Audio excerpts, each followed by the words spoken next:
What I eat in a day చూసేద్దామా. ఇదైతే Saturday version. ముందుగా మార్నింగ్ అయితే ఈ వాటర్ తీసుకున్నాను. మర్చిపోయి స్టవ్ పైన అలానే పెట్టేశాను. అన్నీ ఎగిరిపోయినాయి. హాఫ్ కప్ కూడా రాలేదు. తర్వాత అయితే కొన్ని సీడ్స్ తీసేసుకున్నాను. ఇంకా మార్నింగ్ బ్రేక్ఫాస్ట్కి వచ్చేసరికి ఇడ్లీ, ఇందులోకి సైడ్ డిష్గా సాంబార్. ఈ చిన్న ఇడ్లీలు అయితే క్యూట్గా భలే ఉన్నాయి. నేనైతే ఫస్ట్ టైం తిన్నాను. తర్వాత ఒక 11:30కి 12కి అలా ఒక కప్ కేక్ తినేసా.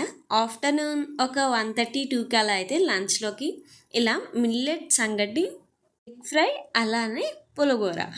పులిహోర అంటే ఎంతమందికి తెలుసు? ఏం లేదు, కొన్ని కూరగాయలు కలిపి చేస్తారు. సంగట్లోకి అయితే చాలా టేస్టీగా ఉంటుంది. ఇంకా చాలా ఇయర్స్ తర్వాత అయితే ఈ సన్నకారాలు తింటున్నాను నేను. ఎప్పుడో నేను స్కూల్లో ఉన్నప్పుడు తిన్నాను, మళ్ళీ ఇప్పుడే తిన్నాము. ఇంకా నైట్ డిన్నర్లోకి అయితే కారం దోశ, సాంబార్, చట్నీ, అంతే. ఇలా ఎంతమందికి సన్నకారాలంటే ఇష్టం కమెంట్ చేసేయండి. అలానే లైక్ చేసి ఛానల్ని సబ్స్క్రైబ్ చేసుకోండి. Thank you.